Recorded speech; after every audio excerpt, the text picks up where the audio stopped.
We all understand the type of climate that we're dealing with. We're dealing with multiple offer situations. I'd love to know sort of what's your why? What makes you tick? Why are you so successful? Have a dialogue with your lawyer. Have a dialogue with your agent. Both sort of passionate about sort of what we do. Again, vet your agent to make sure that they're experienced and they're local. I like that idea. No excuse to miss it on Saturdays from 8 to 9. That's right. WBZ. And now, the show that gives you the latest and most relevant housing market news. Real Estate Radio Boston with financial expert Rick Scherer and legal professional Ali Alavi.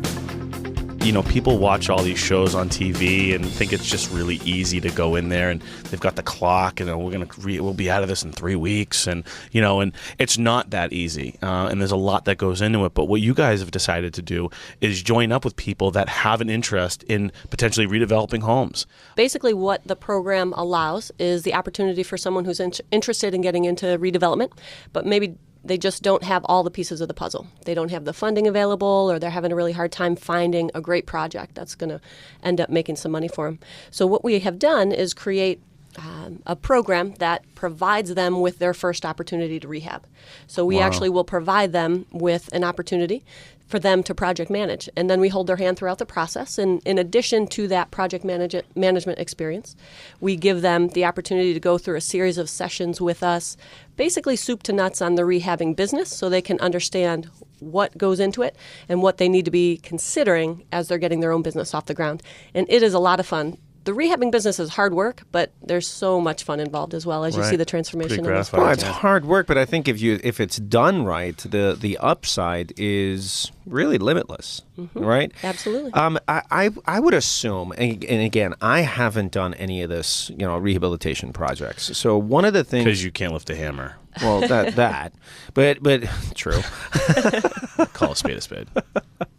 But what I'm trying to get at is, does the individual need to have a certain background, certain skill set, or is this essentially anyone that has any level of curiosity in terms of doing rehabilitation projects should contact you guys on this? That's a great question, and actually that's one of the first ones that we get when folks call to talk with us about the program. We're definitely very open to working with a dynamic group of people. So we have some folks that are in the program that are working full-time, and so they have a limited amount of time that they can put into the business, which is why this joint venture partnership works really well for them, because we can pick up where they're not able to during the day.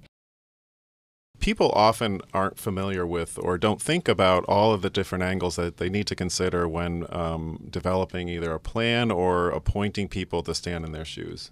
So, and then very beyond that, you pick up a document that says power of attorney, and you don't have a full understanding when it works, when it doesn't work, what powers are enumerated in that document, what can the person acting on my behalf do.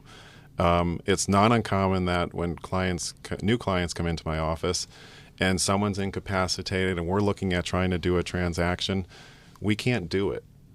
They have a power of attorney. Oh, wow. But we can't do it because it's not specifically stated that that person has that power.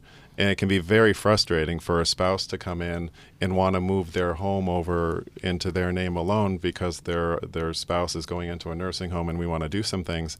And they don't have the power to do it because they can't make gifts to themselves. Because they decided to do it all on their own.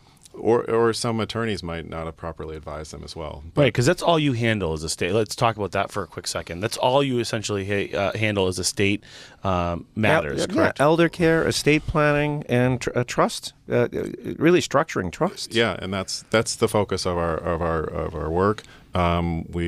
We try to do a very good job in that and make sure that we're abreast of the changes in the laws and what you need to do. You mentioned that failing to think about all the angles, right? I mean, and there are certain angles that I don't think that people it may even come across their mind.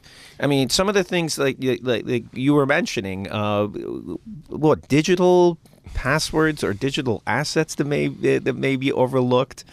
No, I mean, you might have a portfolio of things on Amazon or through Apple, and who's going to control those when you're gone? You may put a lot of money into those things.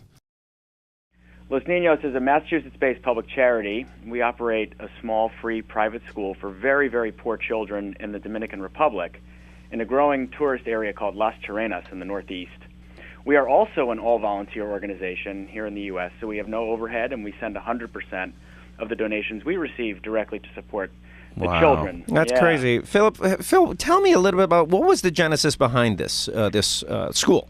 Sure. So actually, I was approached when I was practicing law in Boston by the Lawyers Clearinghouse of the Mass Bar Association, looking for some pro bono help to go through the tax filing to make the organization a 501c3 charity. And as I got more and more involved, I realized that these students in this organization needed a lot more help than just kind of founding the organization. So I joined the board and really kind of got my hands dirty and got down there. And actually, we started the school because we saw this extreme poverty that required the poorest kids in the community to work, in the fields or bagging groceries or shining shoes, or even begging rather than going to class because they needed the money to eat. That's incredible. And a portion of the education that these children receive is for poverty alleviation. Is that correct? Yeah, so we actually,